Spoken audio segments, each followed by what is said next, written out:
Assalamualaikum warahmatullahi wabarakatuh. Halo semuanya, selamat datang di channel kami di Tes Masuk Kerja. Di sini saya akan menjelaskan tentang tes kemampuan umum untuk prediksi soal. Ini part keempatnya. Oke, silakan teman-teman mengerjakan terlebih dahulu.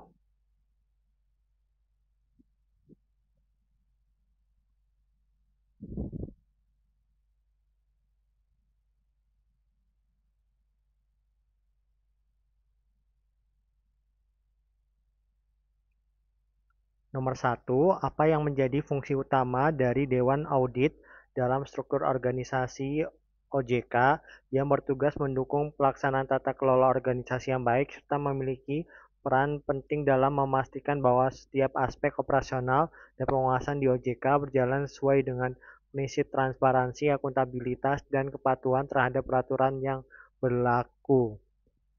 Ini jawabannya adalah B ya. Memastikan akuntabilitas internal OJK. Fungsi utama Dewan Audit dalam struktur organisasi OJK adalah memastikan akuntabilitas internal. Dewan Audit berperan penting dalam melakukan pengawasan terhadap tata kelola, pelaksanaan pengendalian internal, kepatuhan terhadap kebijakan dan peraturan, serta efektivitas sistem manajemen resiko. Tujuannya adalah untuk menjaga transparansi, akuntabilitas, dan integritas dalam seluruh aktivitas organisasi OJK. Hal ini mencerminkan pentingnya peran Dewan Audit dalam mendukung pelaksanaan tata kelola yang baik atau good governance di lingkungan OJK. Kalau yang A salah, karena Dewan Audit tidak memiliki kewenangan atau tanggung jawab untuk melakukan investigasi kasus hukum. Investigasi kasus hukum umumnya dilakukan oleh lembaga hukum yang berwenang seperti kepolisian, kejaksaan, atau unit lain di OJK yang memiliki tugas pengawasan dan penegakan hukum terhadap lembaga keuangan. Kalau yang C, kurang tepat, kebijakan moneter nasional bukanlah tugas Dewan Audit, melainkan tanggung jawab Bank Indonesia sebagai otoritas moneter di Indonesia. OJK fokus pada pengawasan terhadap sektor jasa keuangan, bukan pengaturan kebijakan moneter. Kalau yang D, kurang tepat, tugas menetapkan sanksi terhadap lembaga keuangan yang melanggar peraturan adalah tanggung jawab Divisi Pengawasan atau Penegakan Hukum dalam OJK, bukan Dewan Audit. Dewan Audit lebih berfokus pada pengawasan internal organisasi. Kalau yang E, pengelolaan komunikasi publik merupakan tugas dari divisi atau Departemen Komunikasi OJK yang bertanggung jawab menyampaikan informasi resmi kepada masyarakat. Dewan Audit tidak terlibat dalam pengelolaan komunikasi eksternal tersebut. Oke, lanjut nomor 2.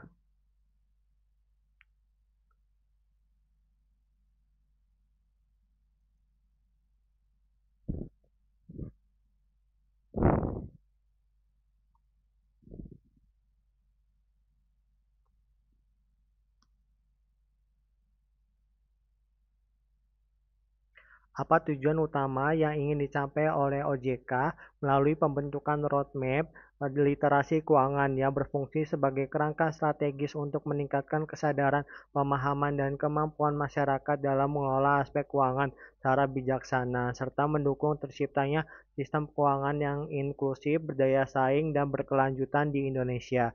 Ini jawabannya adalah B, meningkatkan inklusi keuangan dan literasi keuangan masyarakat.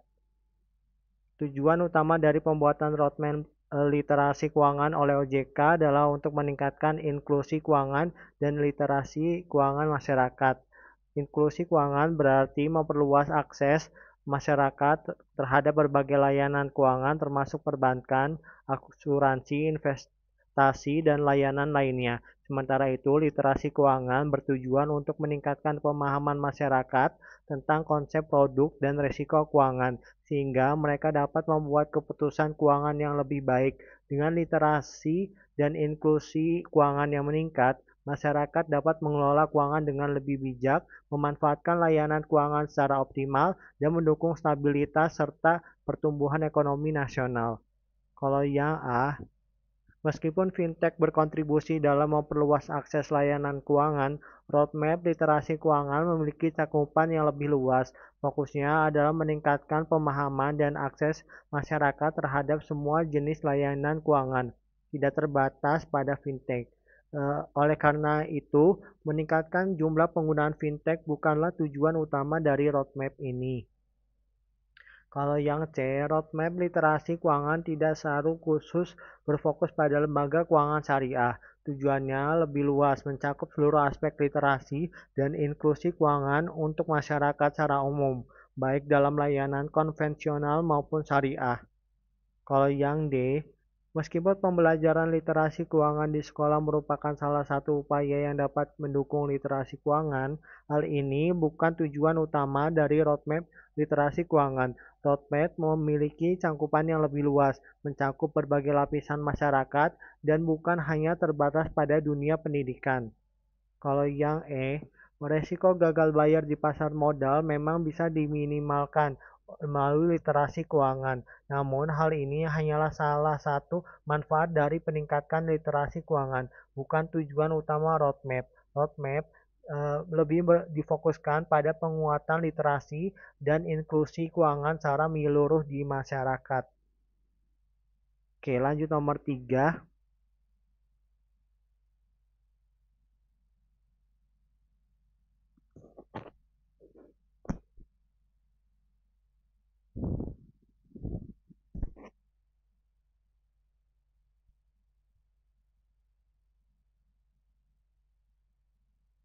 Manakah di antara pilihan berikut ini yang merupakan salah satu tugas dan tanggung jawab yang diemban oleh OJK dalam rangka pengawasan dan pengaturan pasar modal di Indonesia, yang bertujuan untuk menciptakan pasar yang transparan, efisien, dan dapat dipercaya oleh para pelaku pasar serta investor? Ini jawabannya adalah B ya, memberikan izin kepada perusahaan efek. Salah satu tugas OJK di pasar modal adalah memberikan izin kepada perusahaan efek. Perusahaan efek adalah lembaga yang menyediakan jasa dalam kegiatan pasar modal, seperti pialang saham, underwriter, penjamin emisi, atau manajer investasi.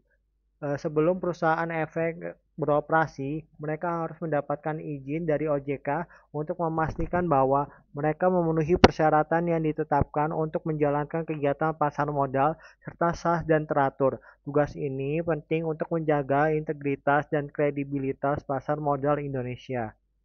Kalau yang A, mengatur nilai tukar rupiah bukan merupakan tugas OJK, melainkan tugas BI. OJK fokus pada pengawasan sektor jasa keuangan termasuk pasar modal, sementara Bank Indonesia bertanggung jawab dalam kebijakan moneter dan penguatan nilai tukar mata uang. Kalau yang C, penjualan obligasi negara, baik itu dalam bentuk surat utang negara maupun surat berharga lainnya, dikelola Kementerian Keuangan atau Direktorat Jenderal Pengelolaan Pembiayaan dan Risiko. OJK berperan dalam pengawasan dan pengaturan pasar modal, tetapi tidak terlibat langsung dalam pengelolaan penjualan obligasi negara. Kalau yang D, penentuan harga saham di bursa ditentukan oleh mekanisme pasar, yaitu melalui interaksi antara pembeli dan penjual di pasar saham. OJK tidak memiliki peran dalam menentukan harga saham, melainkan berfungsi untuk mengawasi dan memastikan bahwa transaksi di bursa saham dilakukan secara transparan dan sesuai dengan peraturan yang berlaku. Kalau yang menyediakan jaminan likuiditas bukan merupakan tugas OJK. Likuiditas pasar modal lebih berkaitan dengan peran bursa dan lembaga-lembaga keuangan lainnya. OJK bertugas mengawasi dan mengatur agar pasar modal berjalan dengan adil dan transparan, tetapi tidak memberikan jaminan likuiditas langsung kepada emiten. Oke, lanjut nomor 4.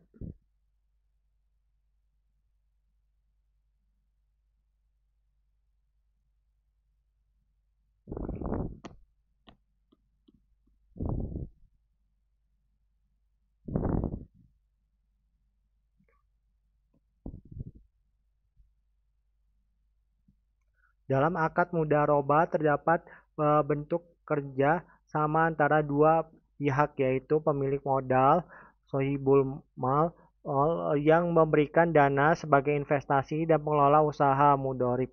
yang bertanggung jawab untuk menjalankan usaha dengan keterampilan dan keahlian yang dimilikinya. Apabila usaha yang dijalankan menghasilkan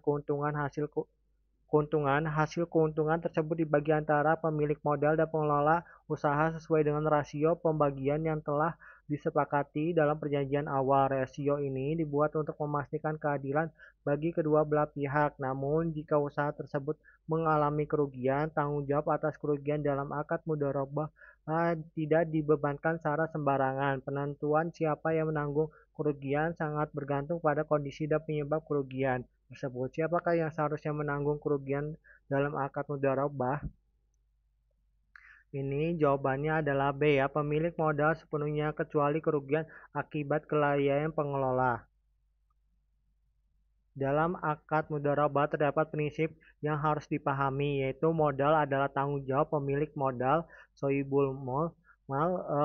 Oleh karena itu, jika terjadi kerugian yang bukan karena kesalahan atau kelalaian pengelola usaha, kerugian tersebut sepenuhnya menjadi tanggung jawab pemilik modal.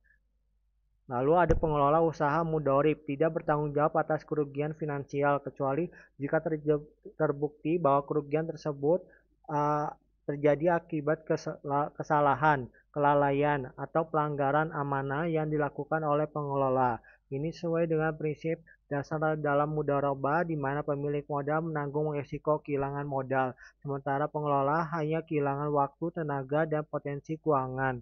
Kalau yang A, salah, karena dalam akad mudharabah, pengelola usaha hanya bertanggung jawab atas kerugian jika disebabkan oleh kelalaian, penyimpangan, atau pelanggaran amanah. Jika kerugian terjadi karena faktor eksternal seperti pasar yang lesu atau bencana, pengelola tidak menanggung kerugian finansial.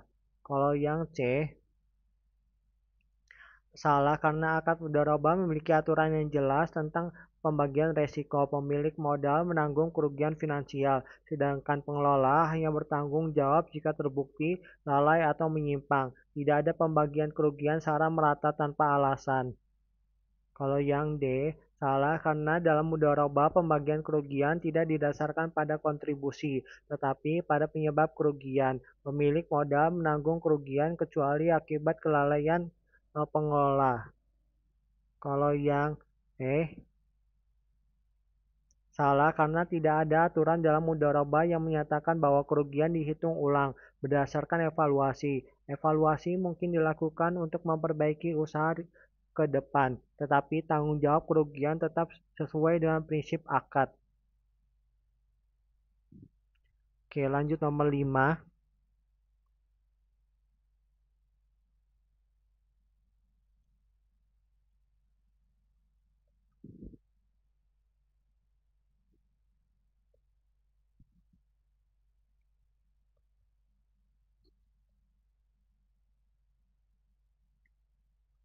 Seorang pengguna memutuskan untuk menggunakan cryptocurrency sebagai alat transaksi karena dianggap efisien dan modern. Namun, setelah beberapa waktu, ia mengalami kerugian karena nilai tukar cryptocurrency tersebut tiba-tiba turun drastis. Berdasarkan kejadian ini, apa resiko utama yang mungkin dihadapi pengguna saat menggunakan cryptocurrency?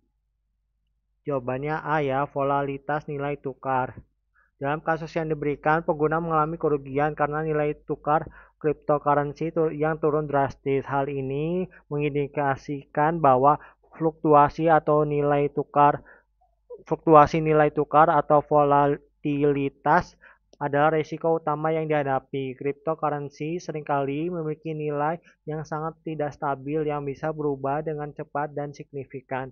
Fluktuasi ini bisa disebabkan oleh berbagai faktor seperti kondisi pasar global, sentimen investor, atau kebijakan pemerintah terkait regulasi cryptocurrency. Pengguna yang bertransaksi dengan cryptocurrency berisiko mengalami kerugian besar jika nilai tukar turun secara tiba-tiba.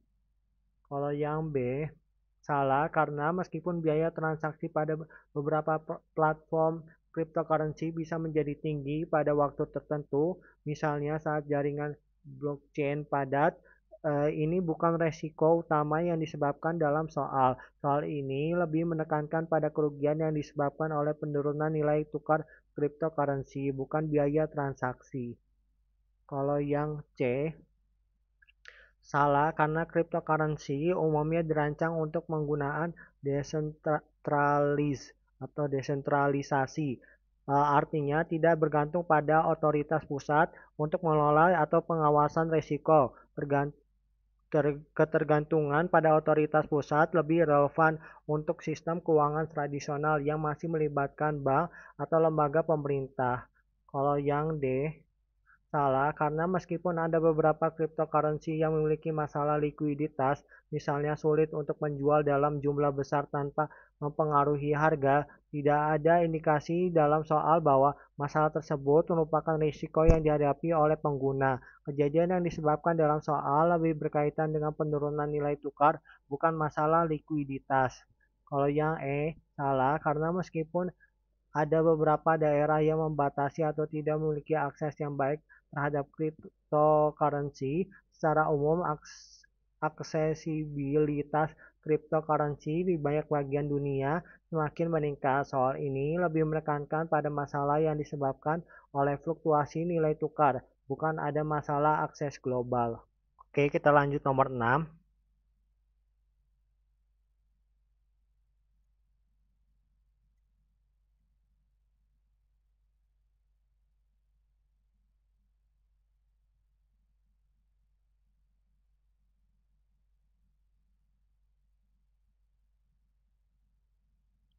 Sebagai lembaga yang bertanggung jawab dalam pengawasan sektor jasa keuangan, OJK memiliki beberapa nilai-nilai organisasi yang mencerminkan tujuan utamanya. Berdasarkan tujuan tersebut, manakah visi utama OJK yang paling relevan dengan perannya dalam menjaga kestabilan dan perkembangan sektor keuangan di Indonesia? Ini jawabannya adalah E ya, menjaga lembaga independen yang terpercaya dalam menjaga stabilitas sistem keuangan. Visi utama OJK adalah untuk menjaga lembaga yang independen dan terpercaya dalam menjaga stabilitas sistem keuangan di Indonesia. OJK memiliki peran yang sangat penting dalam mengawasi dan mengatur sektor jasa keuangan, baik itu bank, asuransi, pasar modal, maupun lembaga keuangan lainnya dengan tujuan untuk memastikan bahwa sistem keuangan berfungsi dengan baik dan stabil, serta mampu menghadapi potensi risiko yang dapat mempengaruhi ekonomi nasional. Sebagai lembaga yang independen, OJK diharapkan tidak terpengaruh oleh kepentingan politik dan dapat menjalankan tugasnya secara objektif dan profesional. Kalau yang A, salah, meskipun ekspor bisa menjadi salah satu elemen penting dalam perekonomian Indonesia, visi OJK tidak berfokus pada penguatan pasar keuangan berbasis ekspor. OJK lebih mengutamakan pengawasan terhadap sektor jasa keuangan secara umum untuk menjaga kestabilan dan integritas sistem keuangan, bukan hanya pada sektor ekspor. Kalau yang B, salah, meskipun OJK mendukung pengembangan sektor keuangan agar lebih kompetitif, visi utamanya bukan semata-mata untuk membuat industri keuangan Indonesia lebih kompetitif di tingkat global. Fokus utama OJK adalah menjaga stabilitas sistem keuangan domestik dan melindungi kepentingan konsumen dengan mempertimbangkan tujuan jangka panjang untuk ekonomi nasional. Kalau yang C, salah, meskipun melindungi kepentingan konsumen merupakan salah satu tugas penting OJK, hal ini lebih merupakan bagian dari misi OJK, bukan visi utamanya. Visi OJK lebih menekankan pada stabilitas sistem keuangan secara keseluruhan, sementara misi mencakup perlindungan konsumen dan pengawasan sektor keuangan. Kalau yang D, salah, meskipun pengelola risiko sektor jasa keuangan adalah bagian dari tugas OJK, visi utamanya lebih berfokus pada menjaga stabilitas sistem keuangan daripada hanya sekedar mendukung pembangunan ekonomi. Visi OJK mencakup upaya jangka panjang untuk memastikan sistem keuangan tetap stabil dan dapat berfungsi dengan baik, yang pada gilirannya akan mendukung pembangunan ekonomi secara lebih luas. Oke, lanjut nomor 7.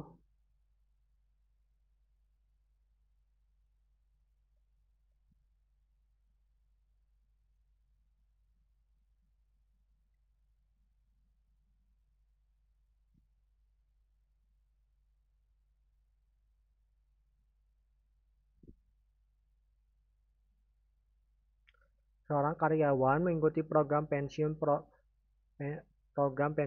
program pemanfaat pasti atau PPMP yang dirancang untuk memberikan manfaat pensiun berdasarkan formula tertentu. Namun, sebelum mencapai usia pensiun yang telah ditetapkan dalam aturan program, karyawan tersebut memutuskan untuk berhenti bekerja.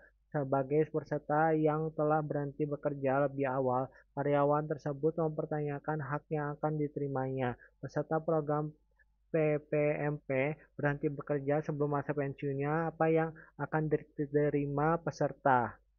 Biaya pengembalian iuran karyawan saja. Ini PPMP dirancang untuk memberikan manfaat pensiun berdasarkan formula tertentu, yang umumnya mencakup masa kerja, usia pensiun, dan upah peserta. Jika seorang karyawan berhenti sebelum mencapai usia pensiun, hak yang diterimanya dapat bervariasi tergantung pada peraturan program. Namun, secara umum, apabila peserta berhenti sebelum memenuhi kriteria tertentu, misalnya masa kerja minimum atau usia pensiun, hak yang akan diterima terbatas. Dalam hal ini, karyawan biasanya hanya berhak mendapatkan pengembalian iuran yang telah dibayarkan olehnya sendiri. Kalau yang A, tidak benar, karena pada dalam program PPMP, kontribusi pemberi kerja seringkali tidak dikembalikan langsung kepada peserta yang berhenti sebelum masa pensiun. Kontribusi pemberi kerja digunakan untuk mendanai manfaat pensiun berdasarkan formula yang telah ditentukan oleh dan peserta yang berhenti lebih awal biasanya tidak memenuhi syarat untuk menerima seluruh iuran ini. Kalau yang B, opsi ini tidak berlaku bagi peserta yang berhenti sebelum mencapai usia pensiun atau masa kerja minimum tertentu. Manfaat pensiun sesuai formula hanya diberikan kepada peserta yang memenuhi syarat penuh, misalnya mencapai usia pensiun atau memiliki rasa kerja yang cukup lama sesuai peraturan program. Kalau yang C, dalam PPMP, manfaat pensiun tidak secara langsung bergantung pada hasil investasi, melainkan dihitung berdasarkan formula tertentu. Oleh karena itu, hasil investasi biasanya tidak diberikan sebagai bagian manfaat bagi peserta yang berhenti sebelum masa pensiun. Kalau yang E tidak sepenuhnya benar, karena peserta masih berhak atas pengembalian iuran yang telah mereka bayarkan, meskipun mereka berhenti lebih awal. Dengan demikian, opsi ini bertentangan dengan prinsip pengelolaan dana pensiun yang memberikan hak minimal bagi peserta. Oke, lanjut nomor 8.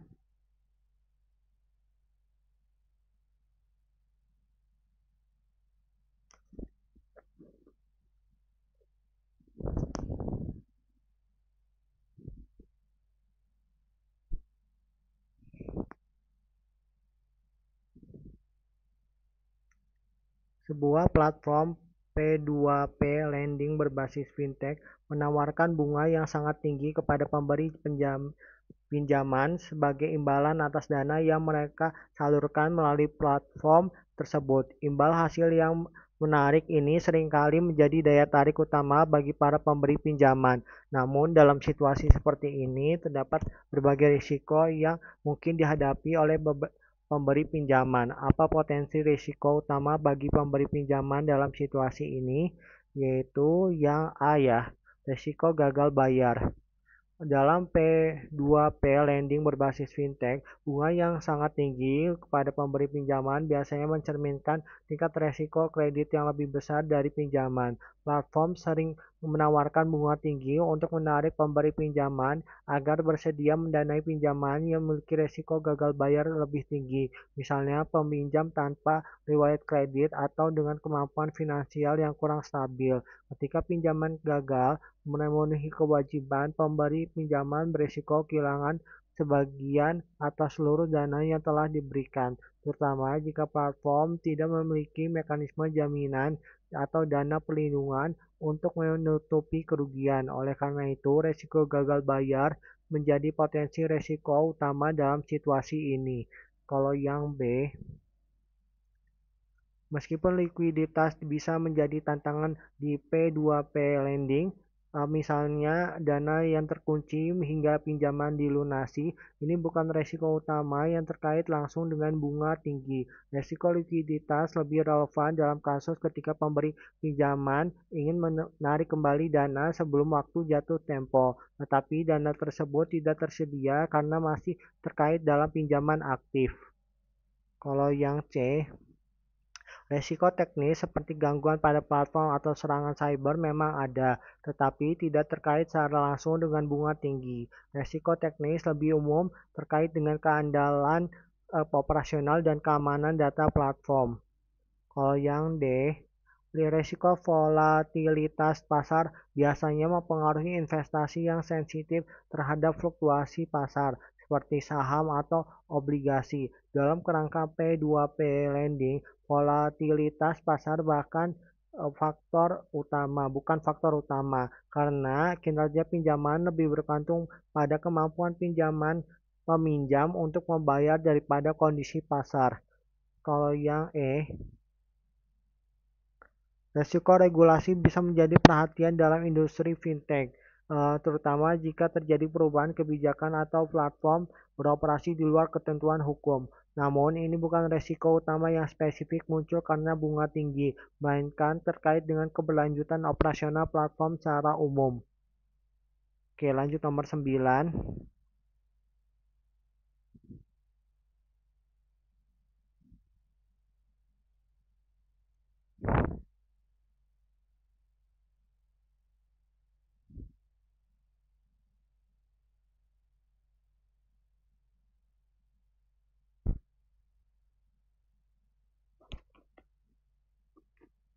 OJK telah menekankan pentingnya inklusi keuangan sebagai bagian dari pengembangan sektor ekonomi digital di Indonesia. Tujuan utama inklusi keuangan adalah memastikan bahwa masyarakat dari berbagai lapisan, termasuk yang berada di wilayah terpencil dan kurang terjangkau, memiliki akses yang lebih luas terhadap layanan keuangan. Namun, untuk mencari inklusi keuangan secara optimal, diperlukan langkah-langkah strategis yang efektif.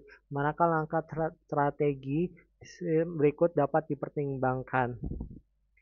Ini jawabannya adalah yang D, mendorong kolaborasi antara lembaga keuangan tradisional dan fintech. Kolaborasi antara lembaga keuangan tradisional dan fintech adalah langkah strategis yang krusial untuk mempercepat inklusi keuangan di sektor ekonomi digital. Hal ini disebabkan oleh beberapa alasan. Yang pertama, jangkauan yang lebih luas. Lembaga keuangan tradisional memiliki infrastruktur kepercayaan masyarakat dan basis pelanggan yang kuat, terutama di wilayah-wilayah yang belum terjangkau oleh teknologi digital. Sementara fintech menawarkan inovasi dan teknologi yang lebih fleksibel untuk menjangkau masyarakat tanpa akses ke layanan keuangan. Kolaborasi ini dapat menggabungkan keunggulan keduanya. Yang nomor 2, efisiensi dan efektivitas. Fintech dapat mengurangi biaya operasional dan meningkatkan kecepatan layanan, sedangkan lembaga tradisional dapat memanfaatkan teknologi tersebut untuk memperkuat layanan mereka di area terpencil atau underserved. Nomor 3, meningkatkan kepercayaan masyarakat dengan adanya kolaborasi. Fintech yang mungkin belum sepenuhnya dipercaya masyarakat dapat memanfaatkan reputasi lembaga keuangan tradisional untuk meningkatkan penerimaan layanan digital.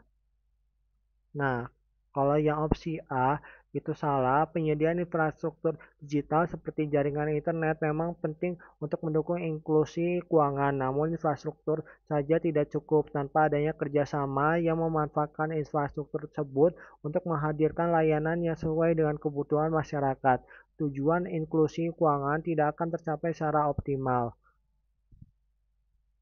Kalau yang B, meningkatkan jumlah fintech yang beri izin penting untuk memastikan keamanan dan kepercayaan terhadap layanan digital. Namun jumlah yang banyak saja tidak menjamin tercapainya inklusi keuangan jika layanan fintech tidak terintegrasi dengan lembaga keuangan tradisional yang sudah mapan atau tidak didukung oleh akses dan pemahaman masyarakat. Kalau yang C, Kebijakan subsidi bisa menjadi langkah menarik untuk memperkenalkan layanan keuangan digital kepada masyarakat. Namun, subsidi bermanfaat sementara dan tidak menciptakan solusi jangka panjang. Tanpa adanya kolaborasi untuk meningkatkan kualitas dan kuantitas ketersediaan layanan, subsidi signifikan tidak akan berdampak signifikan. Kalau yang edukasi literasi keuangan digital sangat penting, terutama untuk meningkatkan pemahaman masyarakat tentang layanan keuangan digital. Namun, tanpa adanya integrasi layanan yang efektif antara fintech dan lembaga tradisional, literasi keuangan tidak akan cukup untuk memperluas akses dan penggunaan layanan keuangan. Oke, ini soal nomor 10. Silakan teman-teman jawab di kolom komentar ya. Oke, sekian dulu video kali ini. Semoga bermanfaat ya bagi teman-teman yang lolos tahap pertama dan ingin melanjutkan ke tahap 2. Oke, terima kasih.